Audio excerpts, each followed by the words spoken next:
नमस्कार, आप देख रहे हैं बिहार न्यूज। मैं हूं आपके साथ दिव्या सिंह। बढ़ते हैं खबरों की ओर। बुलेटिन में सबसे पहले बात करेंगे नवादा की। नवादा में पचमुखी नगर मोहल्ले के पास देर शाम मोबाइल छीनकर भाग रहे युवक को स्थानीय लोगों ने धर दबोचा। इस दौरान उसके दो साथी भागने में सफल रहे। युवक के पास से देशी लोडेड पिस्टल बरामद हुआ है। सूचना के बाद पुलिस मौके पर पहुंची और युवक को गिरफ्तार कर लिया गया। गिरफ्तार युवक की पहचान मुफस्सिल थाना क्षेत्र के अकौना गांव के गौतम कुमार के रूप में की गई है। वहीं मुफस्सिल थाना क्षेत्र के उसके साथी दिलशाद और जिगर की तलाश में पुलिस जुट गई है।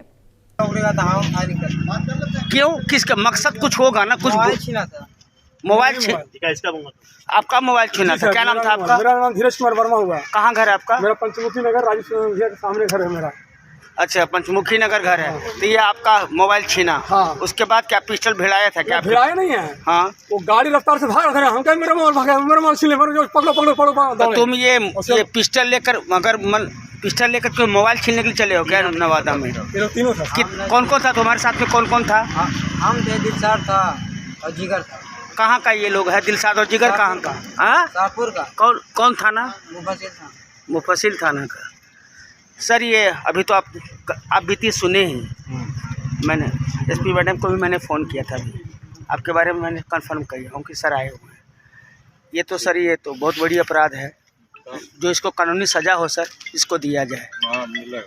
ठीक सर। क्या नाम हुआ आपका? मेरा नाम धीरज कुमार वर्मा। क्या घटना घटी आज? मेरे साथ इमली गाछ के पहले सद्भावना चौक के समीप। सद्भावना चौक के समीप, माने सद्भावना चौक से आगे, समझे। मेरे साथ ये घटना घटी है कि मैंने मोबाइल निकाला, किसी का रिंग बजा तो मोबाइल निकाला, देखा मैं कंपनी का तो काटने लगा। उसे ही झपट्टा मार करके मोबाइल लेके भाग रहा था। 3 अपराधी था उसमें। जो भाग रहा था उसके पीछे हम दौड़ने लगे और दौड़ते दौड़ते टोटो पर बैठे और टोटो से फिर उतरे, देखे एक्सीडेंट किया यहाँ पर। तो एक एक्सीडेंट जो किया है, जो चालक था। एक्सीडेंट किया मैंने? कौन सी गाड़ी थी? अपाचे गाड़ी थी। अच्छा। और गाड़ी का नंबर तो मैं नहीं बता सकता। कोई बात नहीं, गाड़ी वो अपाची थी जी। हाँ, उसके बाद क्या हुआ आपके साथ? तो वो 2 लड़का उसका जो 2 गो उसके साथ क्राइम जो था वो भाग निकला है। एक इधर की ओर निकला और एक इधर शॉप की ओर। इधर मतलब इधर उधर तो जनता नहीं समझेगी। किधर बने? सोभिया पर से किधर भागा? एक शॉप बने सीधे निकला है। अच्छा। और एक शॉप से बाएं पट्टी निकला है। 2 तरफ में भागा है। उसके बाद क्या हुआ है? जब यहाँ पर भीड़ लग गई, जनता भी देखी है कि मेरा मोबाइल लेकर भागा और उसको पकड़ा। जब तलाशी किया तो उसे 1 कट्टा और 2 गोली निकला। लोडेड निकला। लोडेड जिंदा कारतूस और हाँ। पिस्टल था। पिस्टल, हाँ, 2 लोडेड निकला है उसके साथ। ये सोभिया मंदिर के पास? सोभिया मंदिर के पहले। हाँ, उसके बाद क्या हुआ? उसके बाद तो वही मैंने जब मारने पीटने लगा तो कुछ लोग बोला कि नहीं मारिए। पुलिस लोग को बुलवा लिए, थाना से पुलिस लोग को बुलवा लिए। तो पुलिस लोग अपने कस्टडी में, तो फिर पुलिस आई तब क्या हुआ? पुलिस आई तो पुलिस अपना उस मुजरिम को ले गए। क्राइम जो करने वाला है उसको ले गया। आपका क्या नाम हुआ? मेरा नाम धीरज कुमार वर्मा हुआ। कहाँ घर हुआ? मेरा पंचमुखी नगर नवादा में घर हुआ है। राजीव सिन्हा के सामने घर मेरा है। अच्छा, पंचमुखी नगर। ये कटिहार में कदवा प्रखंड के बलिया बिलौन थाना क्षेत्र के शिकारपुर गांव में अज्ञात लोगों ने पहले ग्वाल टोली के एक घर में आग लगा दी, जिसमें 4 से 5 घर जलकर खाक हो गया। दूसरी घटना शिकारपुर चौक की है, जहां एक पान दुकान में सामान चोरी करने के बाद आग लगा दी गई। वहीं शिकारपुर में ही जेसीबी में आग लगाकर पूरी तरह से बर्बाद कर दिया गया, जिसमें कि शिकारपुर गांव के सैकड़ों ग्रामीण आक्रोश में आकर बलिया बिलौन कुरुम सड़क मार्ग को टायर जलाकर जाम कर दिए और विरोध प्रदर्शन कर पुलिस प्रशासन के खिलाफ जमकर नारेबाजी की गई। घटना की सूचना मिलते ही बलिया बिलौन थाना अध्यक्ष संजय पांडे घटनास्थल पर पहुंचे और मामले की जांच शुरू कर दी गई। 8 बजे दुकान बंद गए, हम घर गए। अच्छा। 12:30 बजे, पौने 1 बजे करीब हमको हल्ला सुनने वाला जो तुम्हारा दुकान में आग लग गया है। जब तक आया तो देखते हैं आग लगा हुआ है। फाटक तोड़ करके तो सामान सब निकाल दिया। उसके बाद आग लगा दिया है और आकर के आग बुझा दी। कौन आग लगाया, जानकारी है आपको? हमको उनके मामले में कोई जानकारी नहीं है। किसी से कोई विवाद था? नहीं, कोई विवाद नहीं है। या शक वगैरह किसी की? नहीं, किसी पे कोई शक नहीं है। ऐसे ही आग लगा दिया? अभी कैसे लगा हम लोगों को बात के मालूम पड़ा। कैसे लगा नहीं लगाया हम लोगों को कोई पता नहीं। न किसी से कोई झगड़ा है, न कोई विवाद है, न कोई बात है। कितना रुपया का सामान लगभग नुकसान हुआ आपका? करीब 50,000 का। 10,000 नगद चला गया है। 10,000 नगद। आप क्या चाह रहे हैं? हम चाह रहे हैं, हम गरीब आदमी हैं, हमको मिल जाए। क्या नाम है आपका? हसीबुल रहमान, घर शिकारपुर। क्या चीज़ का दुकान था ये पान का गुंडी का दुकान है। इसका है गुटका फुटका का पान का गुंडी है। चाय पान का दुकान तो कै बजे आप हल्ला सुने आग लगने का? करीब करीब 12 बजे 50 मिनट में। 12:50 में। तो आप हल्ला सुन के तब आए दुकान में? हाँ, हल्ला सुन के जब आया जो तुम्हारा दुकान में आग लगा हुआ है, आदमी कुछ हल्ला करने लगा तो आए देखे तो आग सही माने में लगा हुआ है, फाटक टूटा हुआ है, सामान निकाल लिया है। कितना रुपए का सामान नुकसान होगा लगभग? 50,000 का रुपये। नगद भी गया है? नगद 10,000 गया है। बक्सा उठा के लेके चला गया पैसे। बक्से उठा के लेके चल दिया है। बक्सा उठा के। आपको किसी पर शक है क्या? नहीं, किसी पे हमें कोई शक नहीं है, ना किसी से कोई झगड़ा, ना कभी कोई बात हुआ है हमारे साथ। यहाँ तो पता चल रहा है कि 3 जगह आग लग गया आपके शिकारपुर गाँव में। हाँ, लगा 3 जगह। हम कहीं उधर जीसीबी में भी लगा है, इधर उधर जीबीसी में भी आग लगा है, उधर भी आग लगा है, बालटोली में भी। ठीक है। हम लोग सो कर के थे घर में। उसके बाद जब मेरा गई जब भागने लगा, उसके बाद जब हम लोग उठे, मेरा पापा से इतने बोला तो गौरू वहाँ भाग रहा था। तब वहाँ से उठ के आया, तब देख रहे हैं दौड़ के, फिर हमको फिर उठाने लगा। उठा करके जब जिस टाइम से आए उसी टाइम से मैंने चले यहाँ पूरा आग लग गया। कैसे आग लगा? जानकारी है आपको? नहीं जानकारी, इसे तो हमको कोई जानकारी नहीं है। हम घर से सो करके उठ के आए तो सीधा आगे नहीं देखते हैं। किसी के साथ आपका दुश्मनी हो गया? नहीं दुश्मनी किसी से। तो माल जाल का भी कोई क्षति हुआ? नहीं, माल जाल का नहीं। तो कितना का नुकसान हुआ होगा? इससे पहले जो आग लगा था उधर जीसीबी या दुकान में, तो आपको जानकारी हुआ था? नहीं। और डायरेक्ट आप आग देख रहे हैं? हाँ, अब अपना यहाँ देखेंगे घर ना, पहले उधर हमको क्या मालूम है, पहले तो अपना देखना होगा ना। तो आपका शिकारपुर में कई जगह जला? 3 जगह? अभी तो हाँ जीसीबी हुआ, दुकान हुआ, आपका घर यहाँ हुआ, हाँ 3 जगह आज ही रात में। हाँ। इसके बारे में आपको शक है किसी पर? नहीं, जानकारी भी नहीं है? नहीं कुछ नहीं। हम तो अपना बड़े टेंशन है ना। नहीं, वहाँ कुछ लोगों का कहना है कि फाना लगाया आग। नहीं ना? ठीक है। आपका नाम? बबलू लाल यादव। वहीं कटिहार जिले के मुफस्सिल थाना क्षेत्र के बूथ नगर से एक भूमि विवाद का मामला सामने आया है। एक व्यक्ति की तीसरी पत्नी के द्वारा ये आरोप लगाया जा रहा है कि उनके पति के द्वारा जिस जमीन पर न्यायालय में मामला चल रहा है, उस जमीन पर कोर्ट के द्वारा ये आदेश दिया गया है कि जमीन को ना तो कोई खरीद सकता है, ना ही कोई बेच सकता है, लेकिन कोर्ट के आदेश की अवहेलना की जा रही है। 5 सेकंड का आपको फोटो लेना, फोटो जो था।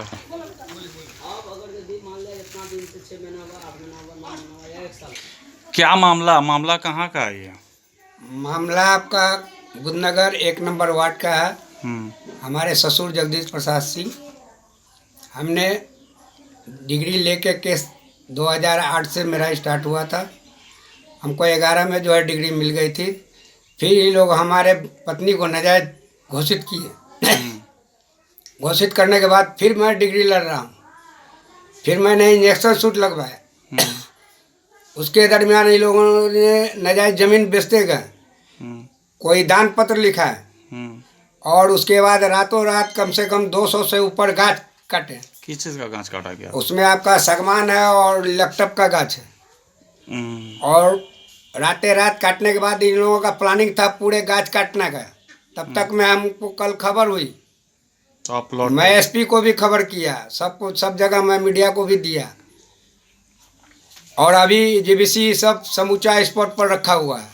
कोर्ट से जो केस जो हुआ था, तो कोर्ट तो ये बोलेगी ना दोनों पक्ष में से दोनों किसी पक्ष को में काटना कोई नहीं। कुछ नहीं छू सकता। मैं अभी तक कुछ भी ना बेचा ना कुछ हुआ, जब तक वन साइडेड डिग्री नहीं फैसला होती। ना हो, जी। डिग्री ना हो। जी। तो इसमें जो जमीन बेच रहे हैं, जो गाछ काट रहे हैं, वो कौन है? वो दिवाकर भगत है और हमारी छोटी माँ बोल रही है, लोग यही दोनों मिलके बेच रहे हैं और हमको मारने का धमकी दे रहे हैं। दिवाकर भगत आगे कौन पीछे है? लगे हुए। दिवाकर भगत आपका कौन है? दिवाकर भगत मेरे कोई नहीं है, वो लीज लिए हुए हमारे ससुर से भिड़ के समूचा काम वही कर रहे हैं। सारे बाल बच्चा इधर उधर छितिर बितिर आपके है। ससुर का नाम क्या? जगदीश प्रसाद सिंह। उन्हीं से लीज लिया था? जी मतलब कि जमीन अंदर अंदर बेच रहे हैं वो? जी, अंदर अंदर बेच रहे हैं। रात को घुसे हुए ये लोग क्या कर रहे हैं नहीं कर रहे हैं कुछ पता नहीं। हमारे सास का भी देखभाल नहीं करते थे, बीमारी से लेके कुछ भी हमारे साथ जो है उनको कोई पता नहीं। जब आपको पता चला कि गाछ काटा जा रहा था, आपने एसपी को खबर किया, क्या एक्शन हुआ इस पर कुछ? एसपी साहब के पास मैंने रिपोर्ट दिया। कल मुझे पता चला, कल ही मैंने रिपोर्ट किया उनको। अब वो क्या कार्रवाई कर रहे हैं, तब तक मैं कोई नहीं मिले तो मैं मीडिया को जो है सपोर्ट किया। हमारे चैनल के माध्यम से आप क्या इंसाफ चाहते हैं? मेरा न्याय होना चाहिए। आपका नाम? राजेंद्र प्रसाद सिंह उर्फ राजू सिंह, कहाँ के रहने वाले हैं? अमला टोला कटिहार। ये यहाँ क्या है आपका ज़मीन? यहाँ मेरा ज़मीन है, किस जगह पे है? बुद्धनगर 1 नंबर पंचायत में। मेरे साला यहाँ रहते हैं, मेरी सास भी यहीं रहती है। क्या है पूरा मामला? पूरा मामला ये है, मेरा बेटी जो है जमीन का हिस्सा मांग रही है, हिस्सा हमको भी मिलना चाहिए। सबको बांट रहा है तो हमको भी मिलना चाहिए। मांग रहा है तो उसको पापा जो बोलते थे हाँ आना देंगे, हाँ आना देंगे, बोलते बोलते कुछ नहीं दिए। वो आते जाते रहते रही, कितना आई कितना गई, हम भी बोले हाँ नहीं दिए। बाद में बोले कि नहीं हम नाजायज बच्चा है, ये भी बोले। उस पर भी हम लोग बोले कैसा बात काय बोलते हैं, तो भी वो नहीं समझते हैं। लेकिन वो तो कैसे कैसे डेट कर गए। अब एक तो भगत है, दिवाकर भगत है, वो लीज में लिए थे। किन से लेते जी जगदीश पे? कुमार सिंह से। जगदीश पासवान कौन है आपके? मेरा पति है। आपके पति हैं? पति है। दोनों से लीज लिए, सरिता देवी भी बोलिए। हाँ, सरिता देवी जो है हमारे छोटी वाली साथी है। जी हाँ, उन्हीं के साथ में रहते थे। हमको उसको लाने के बाद में हमको हटा दिए। जी। उसके बाद में हमको कोई लेन देन दवाई दारू कोई चीज़ का कुछ नहीं देते। जो जमीन दिए थे वो भी है तो ऊपर में है तो मिलता नहीं है, लाल कार्ड बोल के खाता है। हम तो कैसे करके चल रहे हैं पढ़े वाला के भरोसा से। अब बेटी अपना जो इतना साल से लड़ रही है तो उसको कुछ नहीं मिला, तो इनको पापा चले गए। अब तो कुछ हिस्सा मिलना चाहिए। ये लोग जो बाई जबरदस्ती कौन किसके कब्जे में जमीन है? जमीन है अब कि इसका है, दिवाकर भगत का इसका कब्जे में है, लीज भी लिया। लीज पे लिया लीज था। पे लिया। टूट गया। यहाँ तक पता चला है कि लीज टूट भी गया है, लीज टूटा था लेकिन फिर लीज फिर हम लोग को सुनने में आया कि लीज फिर बनाया है। फिर बना लिया है। किनसे बनाया? नहीं ऊपर हमारा सरिता देवी, पहले बाबा की तरफ से बनाया। उसके बाद सरिता देवी भी है ना, उसमें 2 लीज है उसमें। 2 लीज, हाँ 2 लीज। एक तो उसको जो दिया है सरिता उसको देवी? भी सरिता देवी को भी लीज दिया है और जगदीश कुमार का चिंता दोनों को लीज दिया है। तो इधर सुनने में आया कि गाछ काट गया है। हम यहाँ नहीं थे, हम जब तक थे तो तब तक तो देखते रहते थे। हम चले गए थे बेटी के यहाँ। कहाँ गए थे आप? भागलपुर गए थे। जी। तो वहाँ गए थे तो यहाँ गाछ कटा, हमको मालूम हुआ तो वहाँ से फ़ोन किए तो गाछ काट रहा, तो बोला कि नहीं वो गाछ नहीं काट रहा है, सरिता देवी का गाछ काट रहा है। तो सरिता देवी है कौन? मेरे सोती रही छोटी वाली पश्चिमी पति है आपके पति कितने शादी किए थे? 5 साथी। 5 साल। आप कितने नंबर पे हैं? 3 नंबर में। 3 नंबर पे। सरिता देवी अभी जिंदी है? जिंदी अभी है। तो आपको जगह जमीन नहीं दिया गया था? नहीं हमको दिया गया। दिया गया था। और कोर्ट में जो केस चल रहा है तो दिया गया हमको जमीन, लेकिन दे भी दिए और बेच बेच के वो खाए भी लिए। मतलब जो बेचा गया आपको पैसा नहीं मिला? नहीं मिलता, तो मिलता नहीं था। और जो बोलते थे नहीं बेचेंगे तो हमको मारपीट करते थे, मारना पीटना करते थे, दारू पीते थे, मारते पीटते थे। डर के मारे हम बेच देते, रजिस्ट्री करने हमको ले जाते थे, हम रजिस्ट्री कर देते डर से। तभी मजबूरी थे, बच्चा सब छोटा छोटा था, क्या करते हैं। ये जो सुनने में की है कि सागवान का पेड़ था जो काटा गया है, कब की बात है ये? कब काटा गया है? ये तो हम नहीं थे यहाँ पर। अब गाछ कब कटा है कितने पेड़ काटे होंगे कुल? अब ये हम तो नहीं बता सकते हैं। अब कोर्ट में गए भी नहीं है, देखे भी नहीं है। अभी तो हम तो आइए रहे हैं। अभी तो आपका नाम? मेरा नाम बेटका देवी। पति का नाम? जगदीश कुमार सिंह। कहाँ के रहने वाले हैं? बुद्धनगर का। कितना नंबर वार्ड है ये? 1 नंबर वार्ड। पूर्वी चंपारण में हुए पंचायत चुनाव के मतगणना में हेराफेरी की आवाजें उठती रही हैं और कई प्रत्याशियों ने हाईकोर्ट का भी रुख किया है।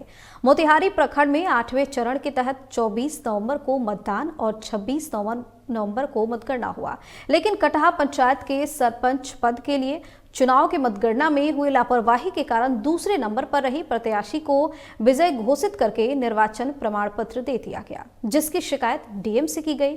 उसके बाद आनन फानन में दोबारा गिनती हुई तो मतगणना से जुड़े अधिकारियों के हाथ पांव फूल गए, क्योंकि जिस महिला प्रत्याशी को विजय घोषित करके जीत का प्रमाण पत्र दे दिया गया था, दोबारा हुई वोटों की गिनती में वह महिला प्रत्याशी दूसरे नंबर पर आई। इधर चुनाव जीतने के बाद निर्वाचन प्रमाण पत्र की हकदार महिला प्रत्याशी अधिकारियों से न्याय की गुहार लगा रही हैं, लेकिन इसका कोई परिणाम निकलता नहीं दिख रहा है। जिस सरपंच के 10 वोट से हमको हरा दिया गया जी, उसके बाद रिकाउंटिंग हुआ तो 33 वोट से हमको कागज मिला। अभी फाइल नहीं मिल रहा है, सर्टिफिकेट नहीं मिल रहा है उसको। क्या हम कह रहे हैं अधिकारी कह रहे हैं कि हो जाएगा, नहीं हमको अभी तक नहीं मिला। मेरी पत्नी नीतू देवी सरपंच का चुनाव लड़ी थी कटहा पंचायत से, और पहले मतगणना में मुझे 10 वोट से चुनाव मेरी पत्नी को हरा दिया गया। एक 8 नंबर वार्ड है जो 62 बूथ संख्या है, उस पर मुझे शून्य मत दिखलाया गया, लेकिन मैं संतुष्ट नहीं था। मैं आवेदन लेके लगातार पदाधिकारी के पास गया, लेकिन आवेदन पे सुनवाई नहीं हुई और आनंद फानन में मुझे 10 वोट से हराकर सर्टिफिकेट रीमा देवी को जो है दे दिया गया। उसके बाद मैंने डीएम साहब से बात हुई और मौखिक उन्होंने जो है प्रखंड विकास पदाधिकारी को कहा कि आप उनको जो है रिकाउंटिंग करके संतुष्ट कराइए। और रिकाउंटिंग जब हुई तो मेरी पत्नी नीतू देवी 31 मत से चुनाव जीत चुकी है, लेकिन एक न्याय देने वाला व्यक्ति, न्याय के पद पे चुनाव लड़ने वाला व्यक्ति जो है न्याय के भीख के लिए दर दर भटक रहा है। मोतिहारी प्रखंड विकास पदाधिकारी से लेकर जिला से लेकर निर्वाचन आयोग तक जो है हम लोग दरवाज़ा खटखटा रहे हैं, लेकिन अभी तक मेरे पत्नी को जो है निर्वाचन प्रमाण पत्र नहीं दिया गया। इस संदर्भ में जो है राज्य निर्वाचन आयोग को जो है सूचना आरोप के रिपोर्ट के आलोक में दी गई है। जैसे ही राज्य निर्वाचन आयोग के द्वारा जो है इस संदर्भ में डायरेक्शन हमको मिलेगा, तदुपरांत पीएचसी अस्पताल के द्वारा मसौड़ी के लहसुनवा गांव में टेलीमेडिसिन का उद्घाटन किया गया और ये जानकारी दी गई कि संजीवनी ऐप्स के माध्यम से अब चिकित्सक से मरीज सीधे संपर्क में रहेंगे। पीएचसी चिकित्सा पदाधिकारी डॉक्टर रामानुजम सिंह ने बिहार न्यूज संवाददाता अजय से बातचीत की और तमाम जानकारी साझा की। ठीक है,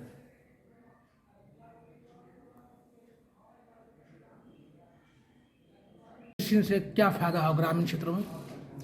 देखिए, टेलीमेडिसिन से अभी क्या है कि हमारे यहाँ आज जस्ट उद्घाटन हुआ है लहसुना में। टेलीमेडिसिन से फ़ायदा है कि जो भी गांव देहात में जो भी आदमी, जो भी पेशेंट हैं, वो जो अपना इलाज कराना चाहे, डॉक्टर से डायरेक्ट दिखाना चाहते हैं, तो डॉक्टर से जहाँ भी एएनएम मेरा फील्ड में जा रही है, सब सेंटर है, चाहे फील्ड में जो गाँव में जा रही है, वो एएनएम से कंटैक्ट करके और वो डायरेक्ट लिंक के थ्रू डॉक्टर से बात कर सकते हैं। तो उनका एक तो कि फ़ायदा क्या हुआ, एक तो क्वालिटी हुआ कि वो डॉक्टर से डायरेक्ट दिखा लेंगे।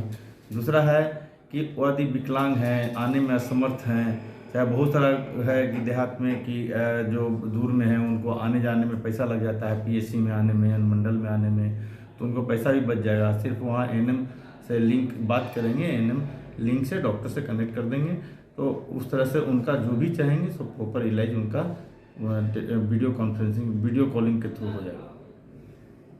वहीं कोरोना काल में उल्लेखनीय कार्य करने के लिए बिहार न्यूज चैनल की ओर से पीएचसी मसौड़ी प्रभारी चिकित्सा पदाधिकारी डॉक्टर रामानुजम सिंह को संवाददाता अजय ने शॉल और मेमोंटो देकर सम्मानित किया। वहीं डॉक्टर रामानुजम सिंह ने बताया कि वर्ष 2020 से लेकर अभी तक लगातार कोरोना संक्रमण को देखते हुए पहल की जा रही है। वहीं शहरी और ग्रामीण इलाकों में कोरोना जाँच के साथ लोगों को वैक्सीनेट किया जा रहा है।